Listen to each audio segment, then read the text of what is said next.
पूरा संसार जिसमें चमकीले पर्दे के नीचे सत्य छिपा हुआ है, उसको प्रार्थना की गई कि भगवान मुझे शक्ति दो, वो चमक हटाकर मैं सच्चाई को जान सकूं। जो भ्रमित करने वाली चीजें हैं उन्हें हटा करके मैं यथार्थ को जान सकूं, भगवान ऐसी बुद्धि प्रदान कर। तो निश्चित ही उनको वो बुद्धि मिल जाती है जो भगवान के भजन करने वाले लोग हैं, कि उनको संसार का सार तत्व समझ आता है, वास्तविकता समझ आती है। क्योंकि इस चमक दमक की और मायावी संसार की स्थितियां ऐसी हैं कि यहाँ पर आपको वास्तविकता का तो पता ही नहीं लगता, असलियत है क्या।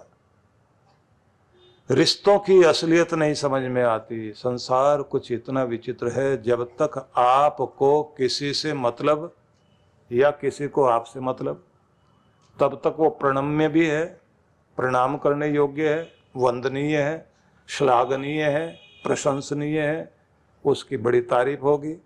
जैसे ही काम का नहीं रहता तो लोग कहते हैं ना कि लोग बुरे नहीं होते भाई, जब वो मतलब के नहीं होते तब वो बुरे लगने लग जाते हैं। जब तक वो मतलब के हैं तब तक बहुत अच्छे लगते हैं, सब अच्छे लगते हैं। तो इसलिए लोग कहते हैं दुनिया मतलब की, संसार मतलब का। जब आप संसार की वास्तविकता को जानने लग जाते हैं तब फिर आपको तत्व ज्ञान की प्राप्ति होती है।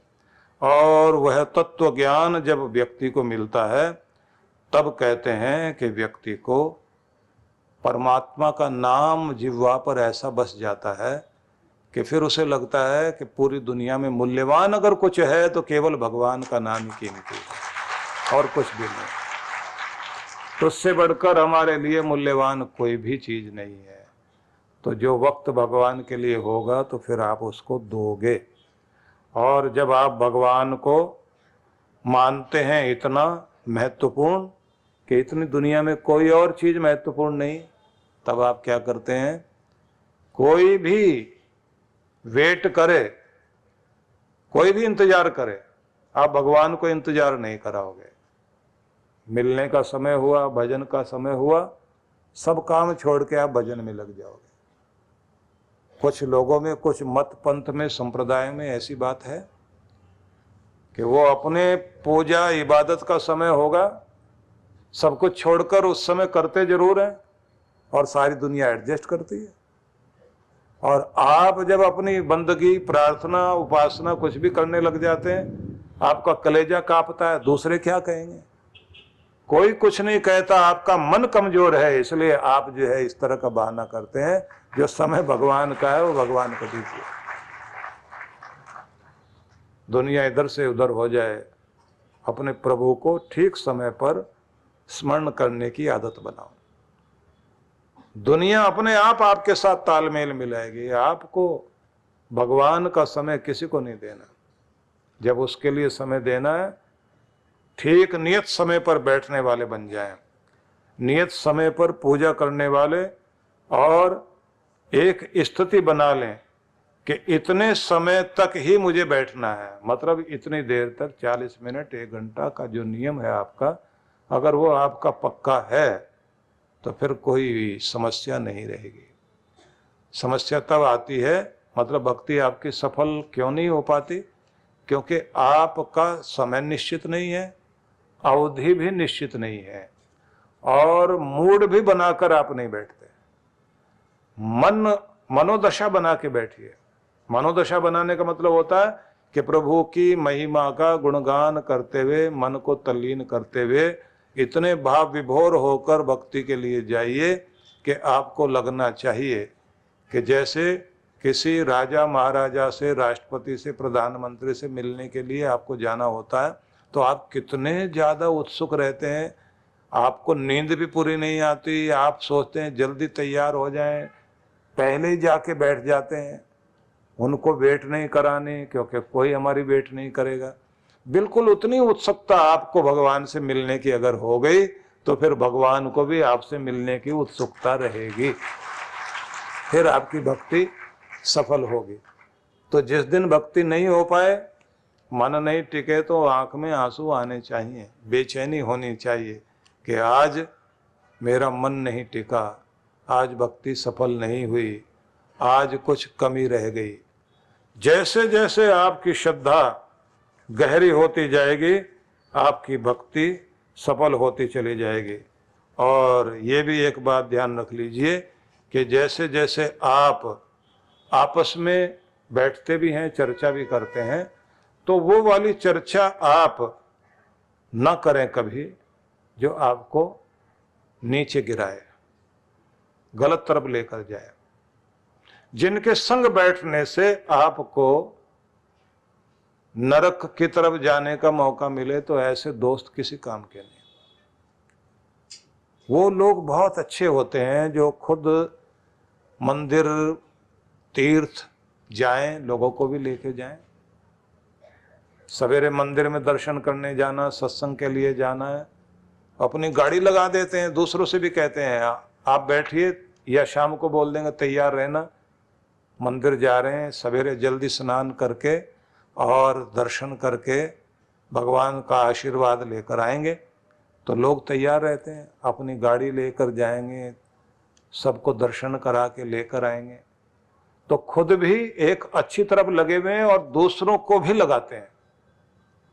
तो ऐसे लोग नाम जपने वाले, नाम जपाने वाले, धर्म करने वाले, धर्म के लिए प्रेरित करने वाले जो लोग हैं, समझ लीजिए कि उनका पुण्य तो बढ़ता ही रहता है और प्रभु की कृपा उनके साथ में और ज्यादा होती रहती है। तो यहां जो महत्वपूर्ण बात कही गई है कि जो मुझ में चित्त लगाए हुए हैं, मत चित्ता, मुझ में जिनका चित्त, जिनका ध्यान लगा हुआ है, जिनके चित्त में भगवान की प्रीति जाग गई, ये भक्तों की पहली निशानी है। तो आप सोचिए कि हमारे अंदर भगवान की लगन लगी है या नहीं। कितनी लगन होनी चाहिए, जैसे रैदास ने कहा था ना, बहुत जन्म बिछड़े हो माधव, ये जन्म तुम्हारे लेखे।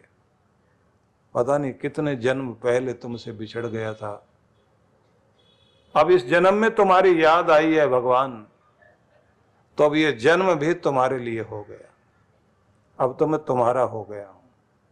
अब मेरी लाज रखना कि मैं तुम्हारा ही बना रहा हूं, इस दुनिया का ना हो जाऊं। तो ऐसी लगन लगना, ऐसा नाम जपने में भाव पैदा हो जाए कि कहीं और ध्यान जाए नहीं। और आप सोचिए, ये महाराष्ट्र की धरती, यहाँ संत तुकाराम हुए, तुकडोजी महाराज हुए, संत एकनाथ हुए, संत ज्ञानेश्वर हुए, इतने संत यहाँ हुए, सैना नाई, सावंता माली, सदना कसाई। आप जरा सोचिए कि गोरा कुम्हार, कितने लोग जिनकी भक्ति अद्भुत हुई। इस भक्ति का ही प्रभाव इस धरती में दिखाई देता है, उस भक्ति को जिसमें कितने लोगों ने अपनी मुक्ति प्राप्त की। मुक्ताबाई की साधना, उनकी भक्ति अद्भुत भक्ति थी। तो वो भक्ति आपकी जिंदगी में आनी चाहिए ना। अपने नाम जपने की लगन लगाइए। जिस घर में कोई नाम जपने वाला होता है, वो केवल अपने को तारे ऐसा नहीं, उसकी 24 पीढ़ियां तरती हैं, 24 पीढ़ियां। श्रद्धा वाले बन जाइए, अपने चित्त में भगवान का नाम बसाइए। मदगत प्राण, और भगवान ये कहते हैं जिसके प्राणों में मैं बस गया हूं। आगे फिर कहा, बोधयंत परस्परम, भगवान को जाने और जनाए, प्रचार करना, खुद भी पढ़ना पढ़ाना, जानना भगवान की महिमा और दूसरों को जनाना। धर्मात्मा लोग इस बात पर बड़ा बल देते हैं। अभी भी हमारे यहाँ जो उपदेशक विद्यालय, हमारे गुरुकुल चलते हैं, उसमें कितने वे लोग हैं जिन्होंने अपने पहले पुत्र को लेकर आए कि धर्म के लिए अर्पित कर रहे हैं, इन्हें आप यहाँ पढ़ाइए। हमने इनको न इंजीनियर बनाना, न डॉक्टर बनाना, न जज बनाना। हमारी इच्छा ये है, ये बच्चा बड़ा होकर धर्म का प्रचार करे, धर्म फैलाए दुनिया में। क्योंकि अधर्म वाले तो बहुत, धर्म वाला तो कोई होना चाहिए ना।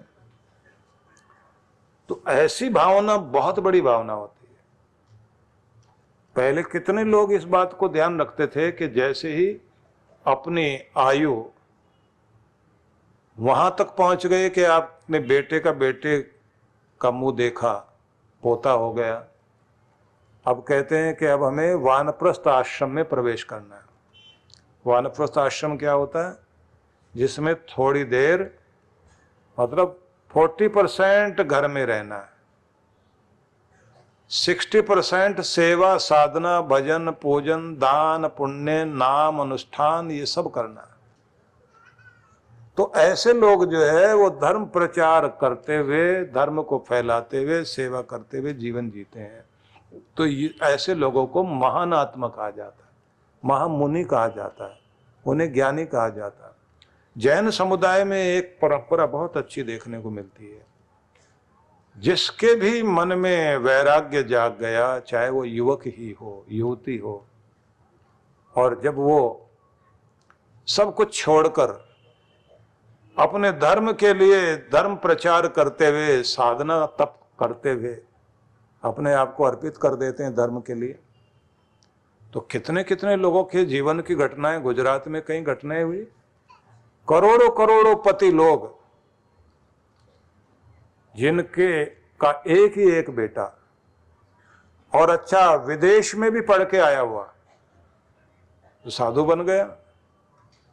तो माता पिता ने सब लोगों को, बिरादरी को इकट्ठा किया और बच्चे को स्वागत करते हुए, मान करते हुए उसके ऊपर से हीरे जवाहरात वार वार के सड़क पे फेंक दिए। कोई तो है जो इस सारी दौलत को लात मार के भगवान के रास्ते पर चला। तो ये कितनी बड़ी बात है, आसान बात नहीं है। लोग तो पागल हो जाते हैं, कोई किसी का बेटा इधर की तरफ चल पड़े, इसी उम्र में इसकी तो बुद्धि खराब हो गई है।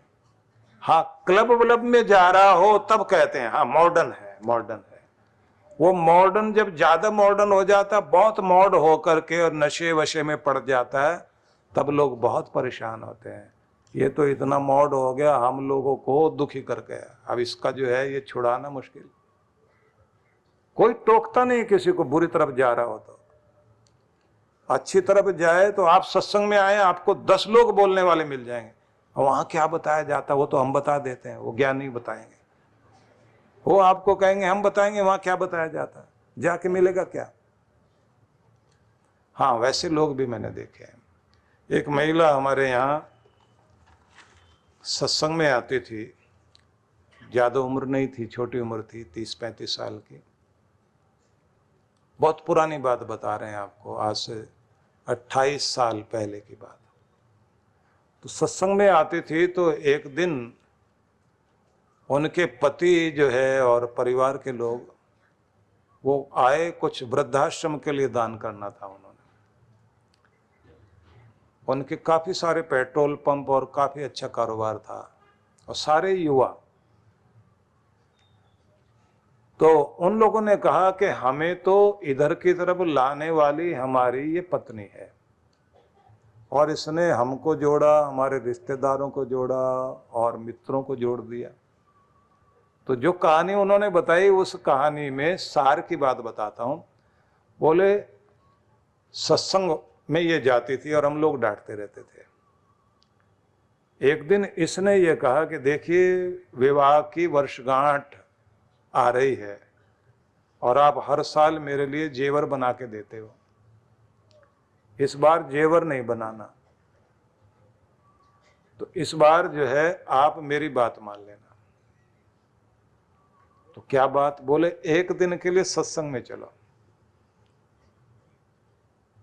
मुझे लालच आया, मुझे लगा कि ये 5-10 लाख रुपए का तो हर साल जो है फटका लगा देती है, इसको जेवर बना के देने पड़ते हैं, तो पैसे बचते हैं। जाएंगे वहां, चुपचाप बैठे रहेंगे थोड़ी देर। और वो सत्संग में आ गए। सत्संग में आए तो उनको सुनते सुनते ऐसा लगा कि ये तो जिंदगी जीने का संदेश दिया जा रहा है, ये तो हमारे कल्याण की बात कही जा रही है। तो वो एक दिन आ गए और पत्नी को उन्होंने बाद में कहा, बस तुम्हारे कारण आज मैं आ गया, मैं आने वाला नहीं, कभी तो सोचे मैं इधर चला जाऊंगा और जेवर अब दूंगा नहीं। तो वो भी मजाक मजाक में पति पत्नी की चलती रही। तो फिर वो आए उसको लेने के लिए, पत्नी रोज आती थी। तो पत्नी वहां से अपने आप को साधन करके आती थी। तो इनको भी एक बार सुनने के बाद ऐसी रुचि लगी कि आए और पीछे कहीं छिप के खड़े हो जाएं और बाद में कहें मैं तो तुम्हें लेने के लिए आया था, अभी अभी आया हूं। और ऐसे आते आते कुछ दिन हो गए, उनको रुचि लगी। उन दिनों हम एक ही जगह बैठकर 40 दिन तक सत्संग करते थे, क्योंकि हमको लगता था पूरा ग्रंथ एक जगह सुनाना और पूरे मूड में सुनाना, और बड़े आनंद में हम सुनाते भी थे। तो वो सज्जन पीछे खड़े होके सुनते रहे और फिर बैठने लग गए। एक दिन उन्होंने कहा अपनी पत्नी से, अब तू चले या ना चले, अब मैं शुरू हो गया हूं। और आए, आगे बैठ जाए, सेवा भी करे।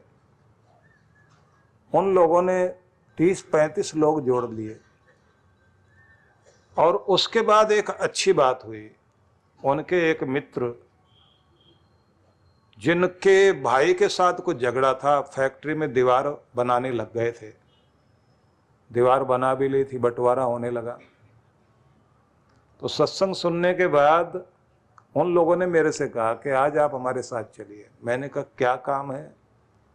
बोले नहीं, फैक्ट्री में चलना है।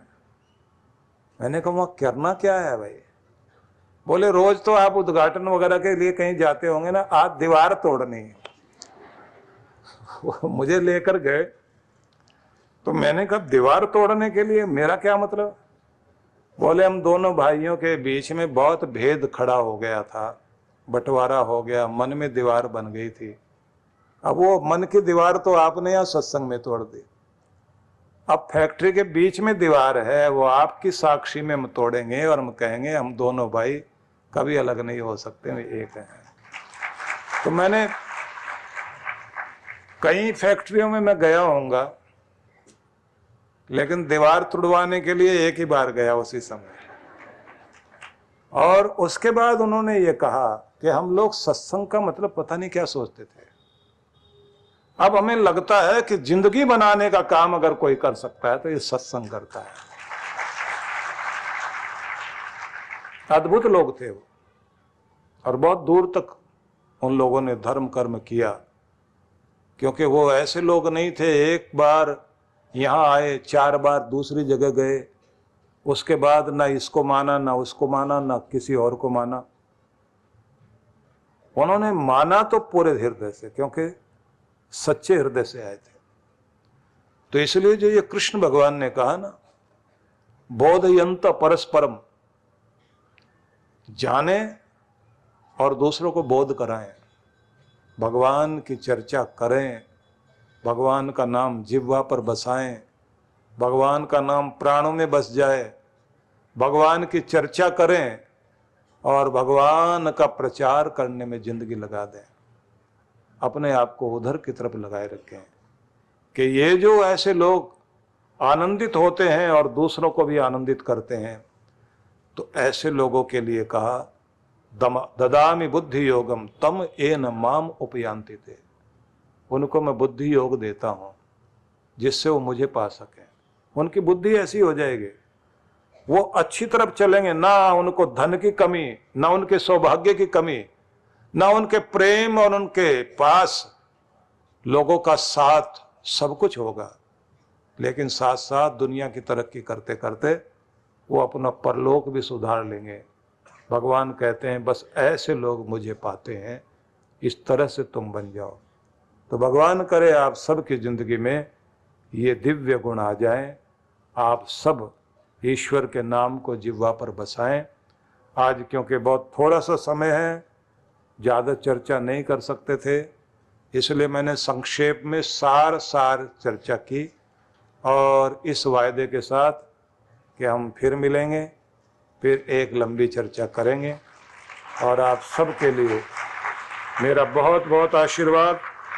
परमात्मा करें सभी फले फूलें सबके घर में बहुत बहुत खुशहाली आए और नया वर्ष जो आने वाला है वो सभी के लिए मंगलमय हो। इसलिए मैं चाहूँगा दोनों हाथ आप लोग जोड़ लें और हाथ जोड़कर एक मंत्र सब लोग बोलेंगे। बोलिए ओम। पूरा हृदय जो है ना आपका भगवान से जुड़ना है बहुत प्रेम से। तो अब आपने उच्चारण करना, देहि सौभाग्यम सौभाग्यम सौभाग्यम आरोग्यम आरोग्यम देहि में परमम सुखम रूपम देहि जयम देहि यशो देहि दिशो जहि। भगवान सबको सौभाग्य दे, आरोग्य दे, परम सुख प्रदान करे, यशस्वी जीवन दे, सब तरह की सफलताएं, घर परिवार में प्रेम और प्रभु अपनी भक्ति का दान दे और सबका सुदर्शन व्यक्तित्व हो, गुरुजनों के प्रति निष्ठा हो और सब अपना कल्याण कर सकें। ऐसी मंगल कामना आप सबके लिए करता हूँ। परम पूज्य श्री सुधांशु जी महाराज एवं डॉक्टर अर्चिका दीदी जी के पावन सानिध्य में विराट भक्ति सत्संग।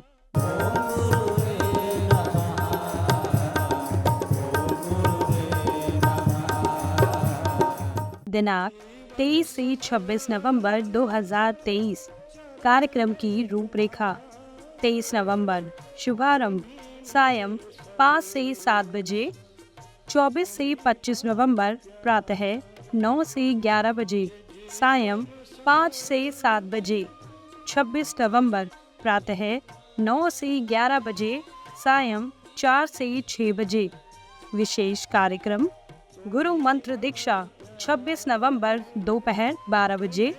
स्थान centre park lawn, SK stone, police चौकी के पीछे, मीरा भाईदर रोड, मीरा रोड और ठाणे, मुंबई।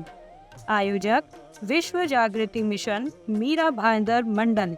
संपर्क सूत्र। आप सब परिवार इस कार्यक्रम में सादर आमंत्रित हैं। परम पूज्य सद्गुरुदेव श्री सुधांशु जी महाराज एवं डॉक्टर अर्चिका दीदी जी के पावन सानिध्य में अयोध्या ध्यान साधना शिविर। सरयू नदी के तट पर स्थित अयोध्या में आखिरकार 500 सालों के बाद भगवान श्री राम का आगमन होने जा रहा है। ठीक उसी से पहले महाराज श्री अपने भक्तों के लिए लाए हैं भगवान श्री राम की नगरी अयोध्या के दर्शन करने का सुनहरा मौका। 2 से 6 दिसंबर 2023 से श्री रामार्चन मंदिरम जानकी घाट में 5 दिवसीय ध्यान साधना शिविर, जिसमें मन और मस्तिष्क की शांति हेतु विशेष रूप से राघव ध्यान करवाया जाएगा। हर वर्ष हम लोग ऋषिकेश में, जो अपने आप में एक तीर्थपुरी है, ध्यान शिविर का आयोजन हम लोग अवश्य करते हैं।